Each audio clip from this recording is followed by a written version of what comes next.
Alright guys, so for our lab experiment, we are doing an extension off of the geometrics lab that we did at the beginning of the year.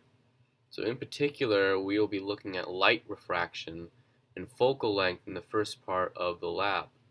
And we'll be doing this for different mediums. Then for the second part, we'll be looking at Snell's law for different shaped prisms. So to do these experiments, we have a light ray box, a glass prism, a ruler, a plastic biconcave container, and different mediums like gel and water that we will be using. So essentially, we will measure the focal length to see if it changes depending on the medium for the first part. And lastly, we will measure the angle of incidence and the angle of refraction for the prism using Snell's law. So in this lab, we're going to test how the focal point changes based on the medium that the light travels through. So we have a container here with three different points that you can put a different medium in.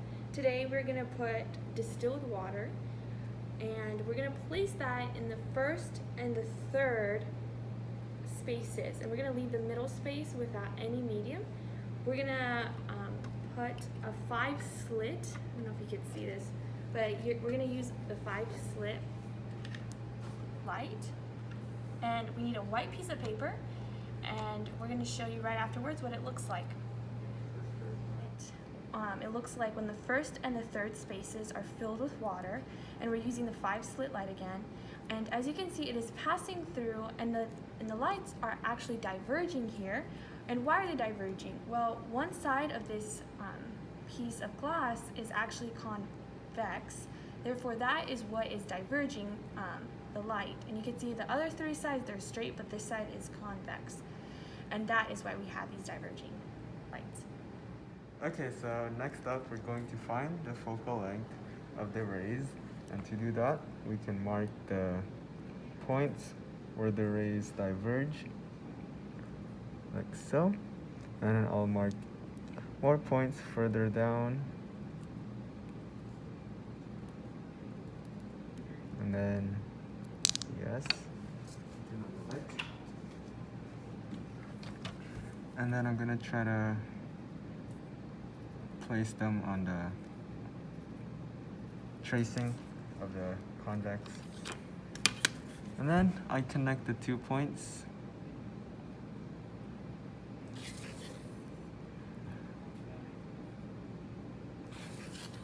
We trace the 5 rays, and then we found that the focal point was where all the rays intersect, and they were about 21 centimeters. And that's what the focal length is, 21 centimeters. And this is for the water in the first and the third space, and the middle space is empty. This is the second part of the lab, where now we've emptied this container and we took out the waters from the first and the third places, and we put water in the middle only. And we're still using the 5-slit light, and now we're going to see what this does to the light in the dark.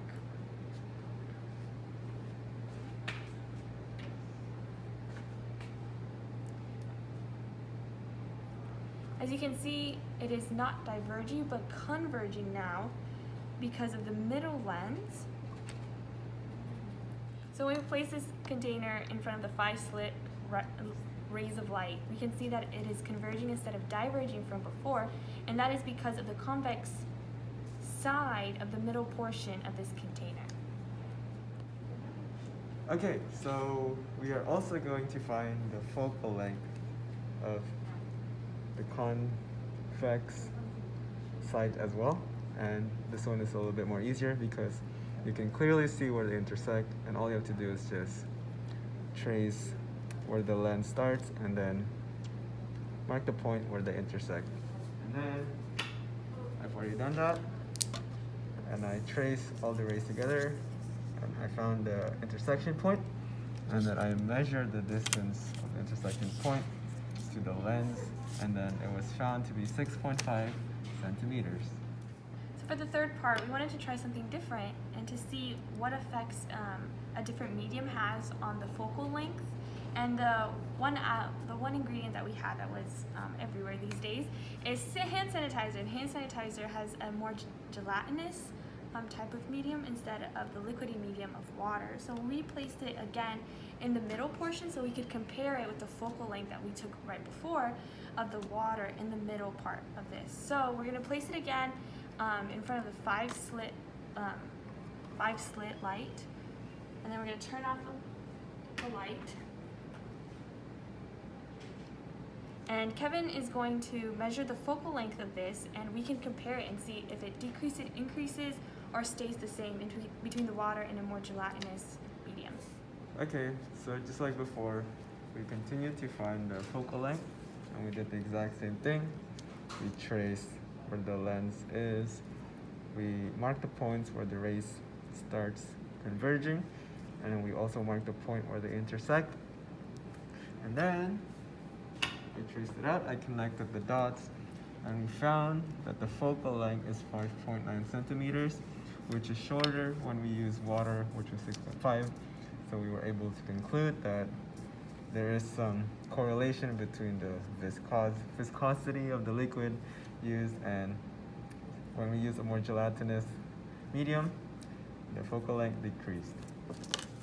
All right, so now we're going to move on to explore light refraction and Snell's law. So in the previous lab, when we did Snell's law, we used the rectangular prism, but this time we're going to use a triangular prism that's also equilateral, meaning that they're equal on all sides.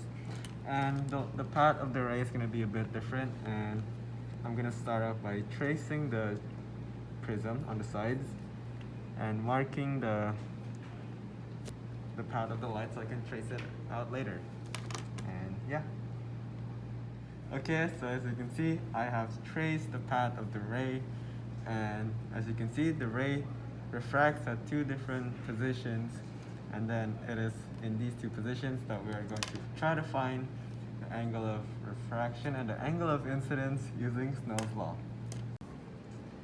Alright, so I traced the path of the ray, and as you can see, the angle of incidence is at an angle of 46 degrees, and it is 17 degrees below the horizontal, and the normal is 31 degrees to the horizontal. And the normal is simply this dotted line, which is perpendicular to the surface. And these two are the index of refractions of the air and the prism. And what we're trying to find is to find the angle as it leaves the prism, so theta 4, and we will be demonstrating how to do that using Snell's law. Alright, so now we can try to calculate theta 2, which is this angle right here, using Snell's law. And this is the equation for Snell's law. And I simply put theta 2 on one side, and it ends up with theta 2 equals arc sine of n1 sine 1 over n2. And then I plugged in the numbers, and we got a value of 27.5 degrees, which is what this angle would be. And since this angle over here is 31 degrees, this angle to the horizontal would be 31 minus 27.5, which is 3.5 degrees, and that means this angle on the other side, this tiny angle, is also 3.5 degrees, and then we can use that to finally find the angle that comes out of the triangular prism using Snell's law once again. Okay, so now we are going to try to find theta 3, which is this angle right here, and it is simply 31 degrees plus this small angle, which is 3.5. So we add that and we get 34.5 for theta 3. And then since we have theta 3, we can now find theta 4, which is what we want to find in the first place. And we simply use Snell's law again, and I put theta 4 into one side, which gives us theta 4 equals arc sine of n3 sine theta 3 over n4. I plug in the numbers, and I get 62.1 degrees. And then theta 4 is 62.1 degrees. And we can find this angle, which is simply 62.1 degrees minus 31, since this angle should be the same as this angle. And we get a value of 31.1, so it is 31.1 degrees below horizontal. And we did it, we found theta 4 using Snell's law. Alright, so to conclude our experiment, we successfully used a light ray box with different mediums to measure the focal lengths. We were able to observe that different paths of light depend on the shape of the lens, and basically our results showed that gel gave us a shorter focal length than using water. So the medium does impact focal length. And lastly, we were able to use Snell's law to calculate the path of light through the prism. And we were able to confirm this by calculating and comparing the angle of incidence with the refracted angle.